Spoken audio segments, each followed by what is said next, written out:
لهاجري موتالو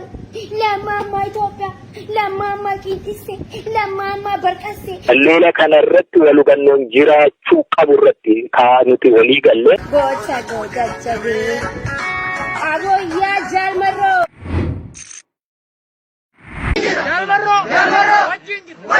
وجنجر سببني وصو نوتي كين نسنين نقر قرطن حال ركو فرودا دو أمو وان أورمون برداد شرفو هندن دينيني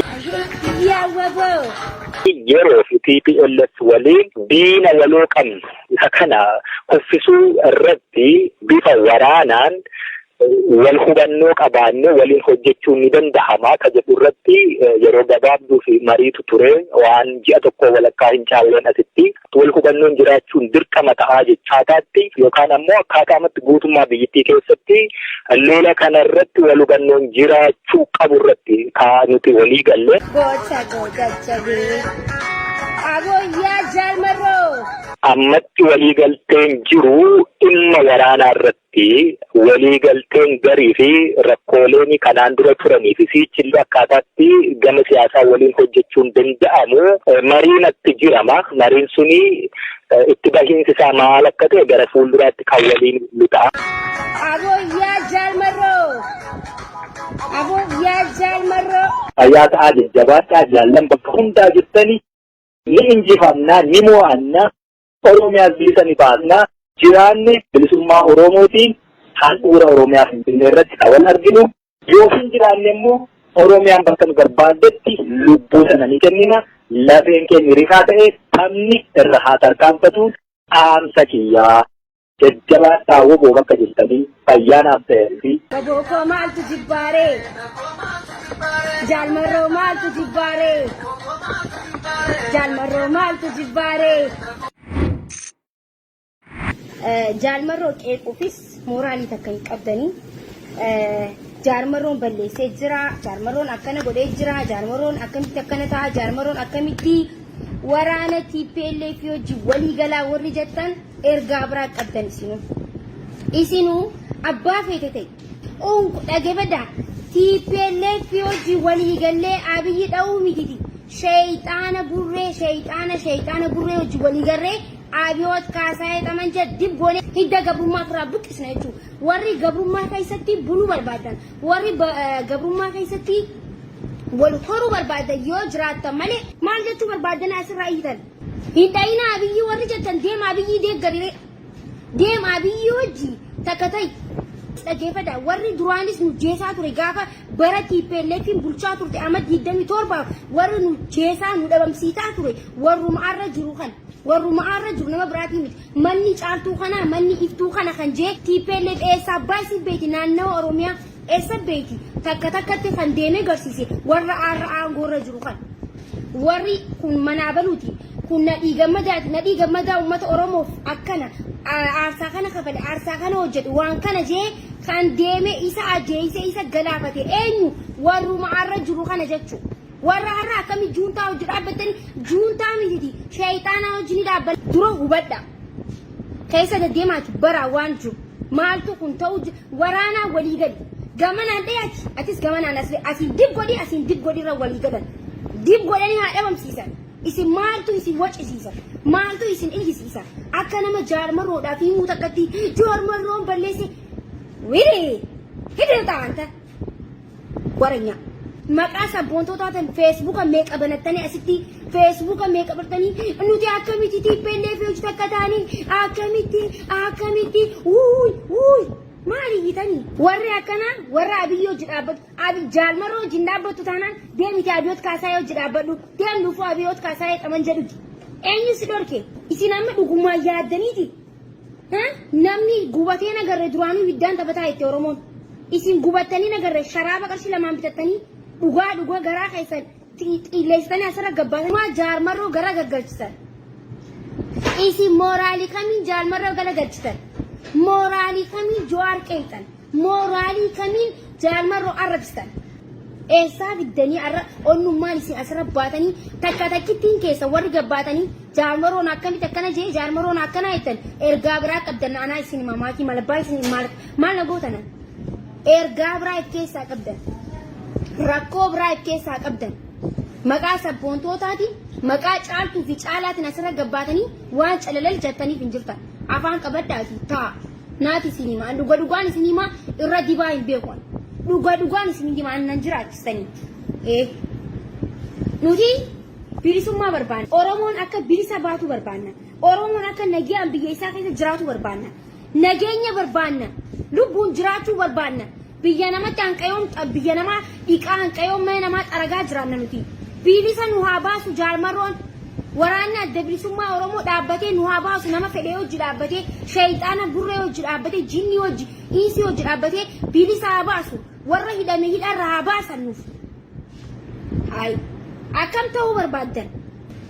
ayli qaba ilmi oromooti maal taataniifsi waan takka baruu qabdan dafneeti irra aanna cabsinee jechuun tunta dhumaati akir jaaramni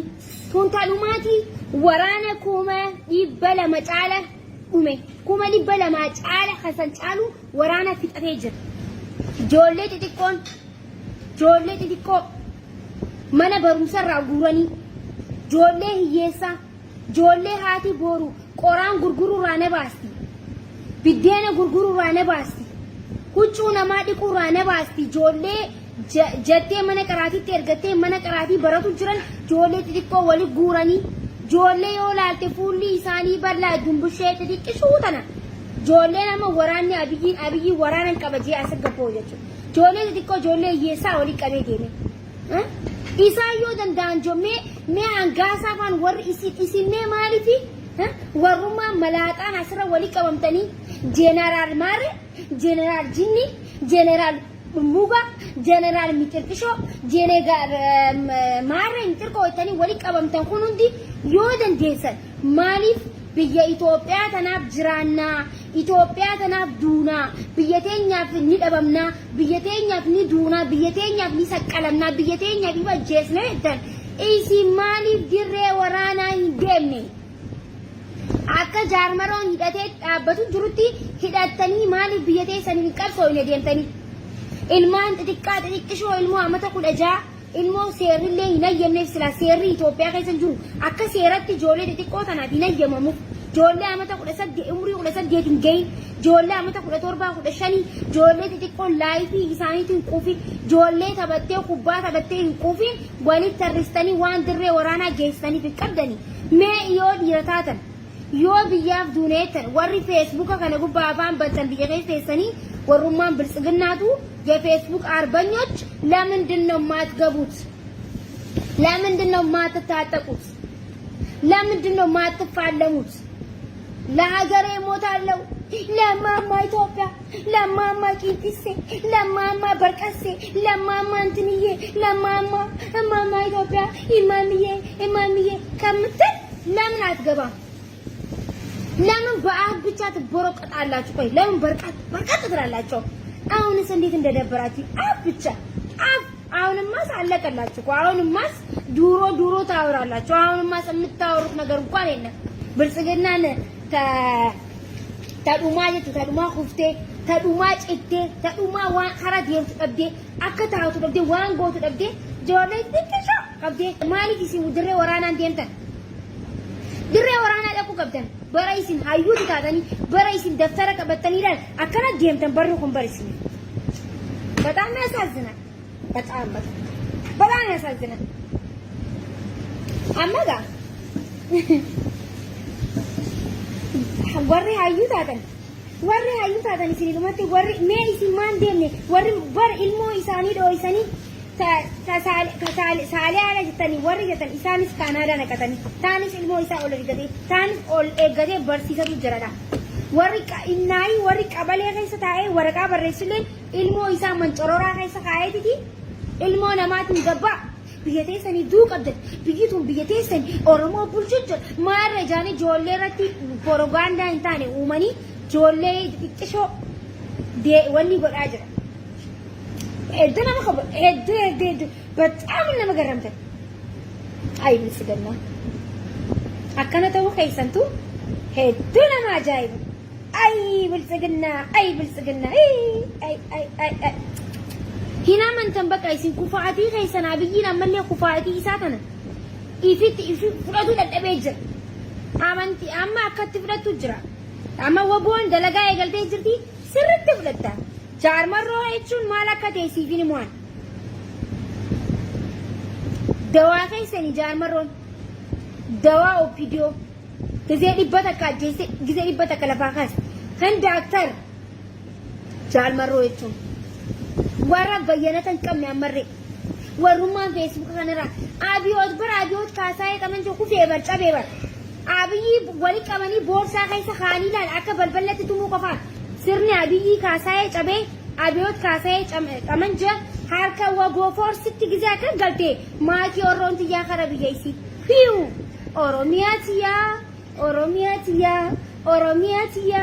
Oromiyaa tiyaa jechuun deema jechuudha. Ta'a uummatan beereessina ta'a jennee isin kadhannee wanni taa'iin nama diddee waan nama ta'e isaatu namatti dhufaa jira. Taa'iin isin diddee adabadhaan isin diddee uummanni Oromoo sagalee isaa akkatti jawaar jee gabbaasaa jennee isin dadhabne amma garuu qawweedhaan walitti dhufneeti. Qawwee afaan baasee dubbatee jechuudha amma. Qawwee wajji wanni walitti dubbannu kana booda. Isin galtee jirti. Dhiini ilmaan Oromoo mucaa xiqqaa jambiidooloo irratti akkasitti harka duubatti hiitanii ka isa ajjeesu isin hanqatee haadha isaa deebitanii akkasitti caccabsitan. Sunillee madaan nu keessa jirti. Mana hidhaa keessaa gabbaastanii ajjeestanii waraabessa darbitan. Waa meeqa biltsiginnaa waan nu goote. Oromoon abbaan tokkichi ngoone waan namni warri afaan Oromoo beeku kun nu mootummaa Oromoo nu bulchu jira warri jettan kun hedduu dhugaa rabbii nama ta'uu keessantu na ajaa'iban nama moo sareedhaa isin obboleessa kee du'aa obboleetiin tantee du'aa Oromoon bar gabbaatu bar duutee ulaa jalatti argamte arbo Abduu Jabbaar Oromoo irraa qofa osoo hin ta'in sila akka guutuu Itoophiyaa irraa du'e. Garuu namni tokkichi Abduu Jabbaar waa'ee Abduu Jabbaar kana waan isaa ajjeessa namni tokko bar ni dubbataadha. Miidiyaan takka illee dubbattee namni tokko bar numa jaallee bar miidiyaan takka gabbaatee waa'ee isa illee dubbachuudhaaf mooraalillee dhaban jechuudha. Mooraalillee dhabanii ni siniincha. Duba ummata kana TPLF hojii waliigallee ummata kana hin dhabamsiisnu jettani. Ummata ilmaan Oromoo fixaa jiru. Ummata Jawaar Mohaammed mana hidhaa keessa Jawaar Mohaammed mootummaa Itoophiyaa qofa osoo hin ta'in mootummaa Afrikaa hidhee mana hidhaa keessa taa'ee beeleessee Jawaar Mohaammed akkasitti guututti isaanii hidhamtoonni siyaasaa huqqatanii akkasitti bassoo nyaachaa jirtanii kijiba keessan jaanii irratti qoosan ni irraanfattaniisan. Haacaaluu onnee sibiila ajjeesanii lafa feestaala baastee keessatti gizee awwaalamusan ni irraanfattaniisan. Finfinnee handhuura teenya, Finfinnee lafa teenya, Finfinnee handhuura Oromiyaa, Finfinnee lafa hanqas Haacaaluun akkamitti Finfinneetti awwaalama jaanii lat godhanii dafanii aangoo geessanii awwaalan ni irraanfattaniisan. Waan biltsiginnaan nu goote namni tokko nu goone. TPLF hojii miti sheeyxaanaa hojii waliigallee ni dhabamsiisna jara kana. Akkam gootanii isin gaa. Gubattanii nagarra gubaa nutti jiru kana jechuudha. Hin agarreen saayisa. Nama meeqa ijoolleen Oromoo bar nama 100 takka oltu mana hidhaa keessa jira. Manni hidhaa Oromiyaa guuteeti bikka re'eetti qadanitti ijoollee Oromoo hidhaa jira. Mahammad Deeksoo akkasitti lubbuu isaatiif sodaatee biyyarraa ba'e. Mucaa akkasitti eebbifamee qaraatii fixe jechuudha. Gammachuu amata meeqa qaraatii amata meeqa namni barata. Haadha isa barsiisee takkaa taa'ee osoo nyaata hin nyaatiin mana hidhaa darbamee achirraa lubbuu isaatiif jee baqatee biyya. Duuba nama uummata Oromoo akkana gaccabsu jiru kana akkamitti TPLF hojii taanee akkamitti buqqisnaa akkamitti lollaa jettanii warri afaan bantantu nu ajaa'iba bira.